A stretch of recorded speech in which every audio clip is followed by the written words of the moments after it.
Dragonlance Chronicles, Volume 1, Dragons of Autumn Twilight, by Margaret Weiss and Tracy Hickman.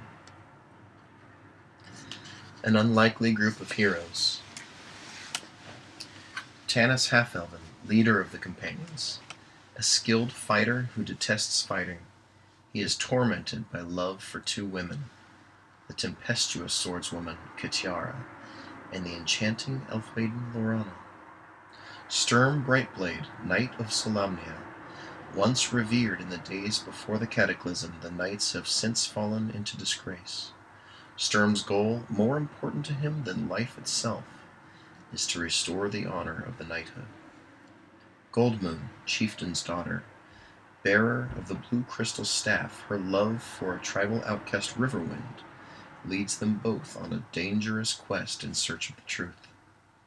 Riverwind, grandson of Wanderer, given the blue crystal staff in a city where death flew on black wings, he barely escaped with his life, and that was only the beginning. Raistlin, Caramon's twin brother, magic user.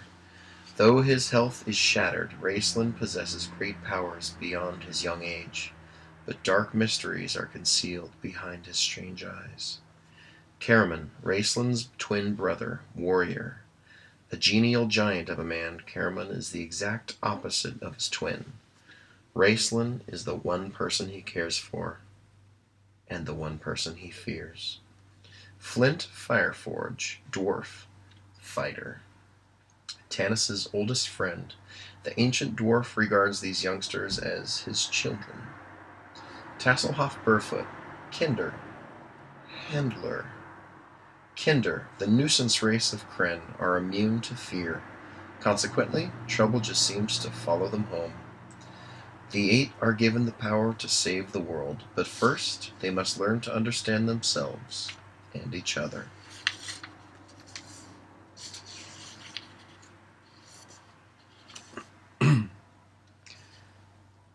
Canticle of the Dragon. Hear the sage as his song descends, like heaven's rain or tears, and washes the years the dust of many stories from the high tale of the Dragonlance. For in ages deep past memory and word, in the first blush of the world, when the 3 moons rose from the lap of the forest, dragons, terrible and great, made war on this world of Kryn. Yet out of the darkness of dragons, out of our cries for light, in the blank face of the black moon soaring, a banked light flared in Solamnia, a knight of truth and power, who called down the gods themselves and forged the mighty Dragonlance, piercing the soul of dragonkind, driving the shade of their wings from the brightening shores of Kryn. Thus Huma, knight of Solamnia, Lightbringer, first lancer, followed his light to the foot of the Kalkist Mountains, to the stone feet of the gods, to the crouched silence of their temple. He called down the lance-makers. He took on their unspeakable power to crush the unspeakable evil, to thrust the coiling darkness back down the tunnel of the dragon's throat.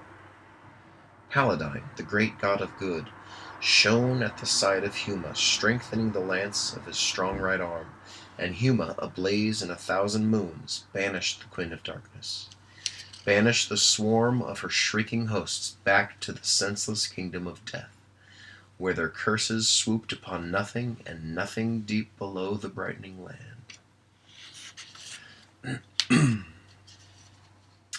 Thus ended in thunder the Age of Dreams, and began the Age of Might, when Istar, kingdom of light and truth, arose in the east, where minarets of white and gold spired to the sun and to the sun's glory, announcing the passing of evil. And Istar, who mothered and cradled the long summers of good, shone like a meteor in the white skies of the just. Yet in the fullness of sunlight, the king-priest of Istar saw shadows. At night he saw the trees as things with daggers. The streams blackened and thickened under the silent moon. He searched books for the paths of Huma, for scrolls, signs, and spells, so that he too might summon the gods, might find their aid in his holy aims, might purge the world of sin. Then came that time of dark and death, as the gods turned from the world. A mountain of fire crashed like a comet through a star. The city split like a skull in the flames. Mountains burst from once fertile valleys. Seas poured into the graves of mountains. And deserts sighed on abandoned floors of the seas. The highways of Kryn erupted and became the paths of the dead. Thus began the age of despair. The roads were tangled. The winds and the sandstorms dwelt in the husks of cities. The plains and mountains became our home. As the old gods lost their power, we called to the blank sky, into the cold, dividing gray, to the ears of new gods. The sky is calm, silent, unmoving. We have yet to hear their answer. The Old Man. Tika Whalen straightened her back with a sigh, flexing her shoulders to ease her cramped muscles.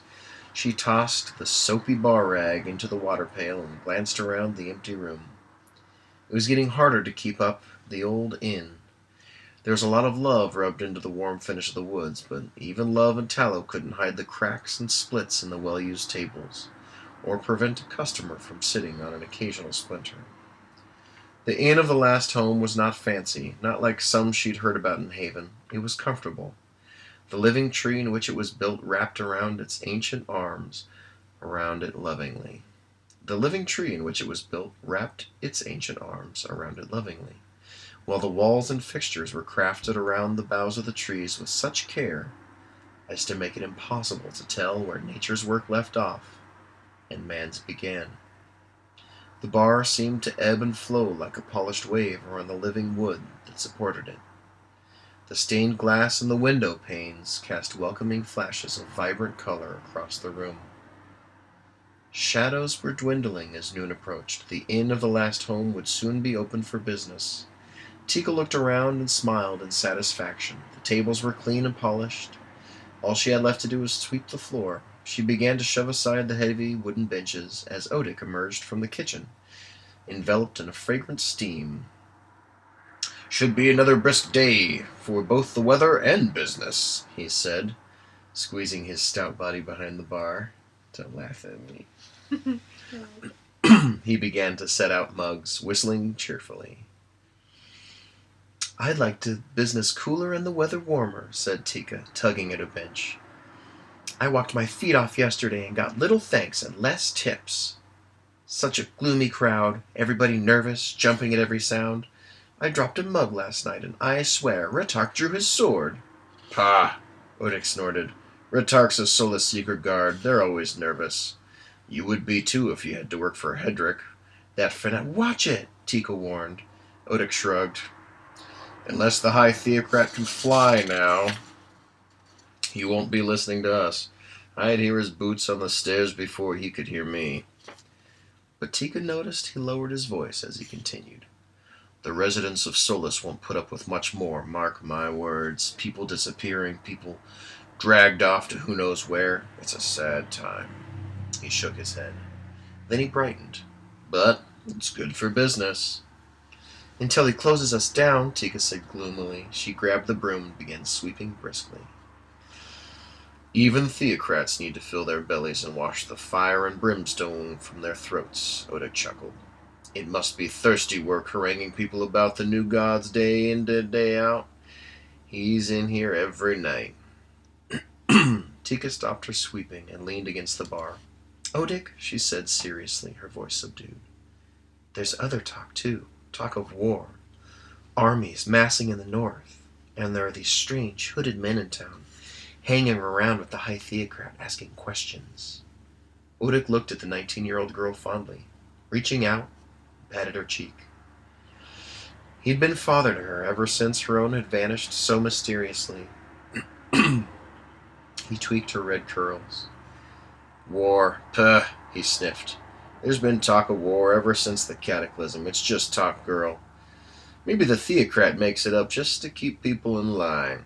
"I don't know," Tika frowned. The door opened. Both Tika and Odick started in alarm and turned to the door. They had not heard footsteps on the stairs, and that was uncanny. The inn of the last home was built high in the branches of a mighty valenwood tree, as was every other building in Solus, with the exception of the blacksmith shop. The townspeople had decided to take to the trees during the terror and chaos following the cataclysm, and thus Solus became a tree town, one of the few truly beautiful wonders left on Krynn. Sturdy wooden bridge walks connected the houses and businesses perched high above the ground where 500 people went about their daily lives. The inn of the last home was the largest building in Solus and stood 40 feet off the ground. Stairs ran around the ancient Valenwood's gnarled trunk. As Odek had said, any visitor to the inn would be heard approaching long before he was seen, but neither Tika nor Odek had heard the old man. He stood in the old doorway, leaning on a worn oak staff, and peered around the inn. The tattered hood of his plain gray robe was drawn over his head, its shadow obscuring the features of his face, except for his hawkish, shining eyes. Can I help you, old one?" Tika asked the stranger, exchanging worried glances with Odek. Was this old man a secret spy? "Yeah?" The old man blinked. "You open?" "Well," Tika hesitated. "Certainly," Odek said, smiling broadly. "Come in, Greybeard. Tika, find our guest a chair. He must be tired after that long climb." "Climb?" Scratching his head, the old man glanced around the porch, then looked down to the ground below. "Oh, yes, climb. A great many stairs." He hobbled inside, and then made a playful swipe at Tika with his staff. "Get along with your work, girl. I'm capable of finding my own chair." Tika shrugged, reached for her broom, and began sweeping, keeping her eyes on the old man. He stood in the center of the inn, peering around as though confirming the location and position of each table and chair in the room. The common room was large and bean-shaped. Wrapping around the trunk of the valenwood, the tree's smaller limbs supported the floor and ceiling. He looked with particular interest at the fireplace, which stood about 3/4 the way back into the room. The only stonework in the inn, it was obviously crafted by dwarven hands to appear to be part of the tree, winding naturally through the branches above. A bin next to the side of the fire pit was stacked high with cordwood and pine logs brought down from the high mountains. No resident of Solus would consider burning the wood of their own great trees. There was a back route out the kitchen. It was a 40-foot drop, but few of Otek's customers found this setup very convenient. So did the old man. He muttered satisfied comments to himself as his eyes went from one area to another. Then, to Tika's astonishment, he suddenly dropped his staff, hitched up his sleeve robes, and began rearranging the furniture. Tika stopped sweeping and leaned on her broom. "What are you doing? The table's always been there." A long, narrow table stood in the center of the common room.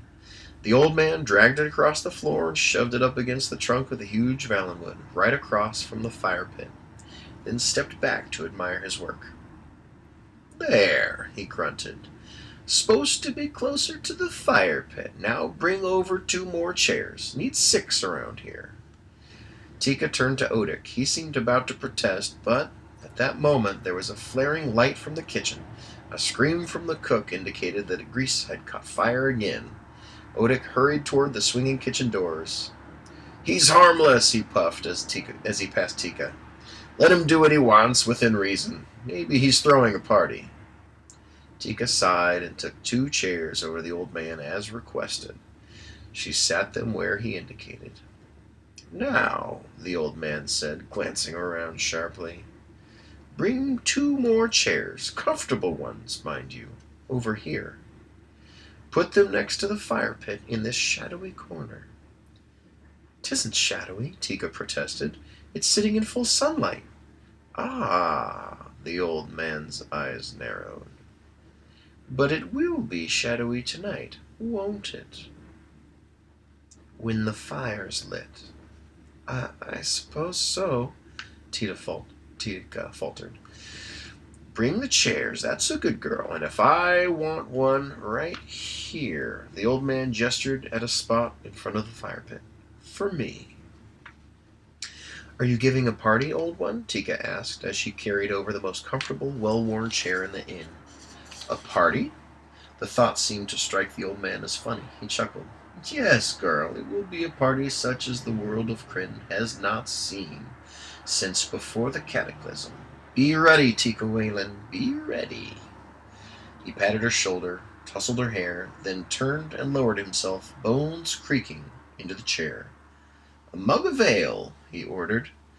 Tika went to pour the ale. It wasn't until she had brought the old man his drink and gone back to her sweeping that she stopped, wondering how he knew her name.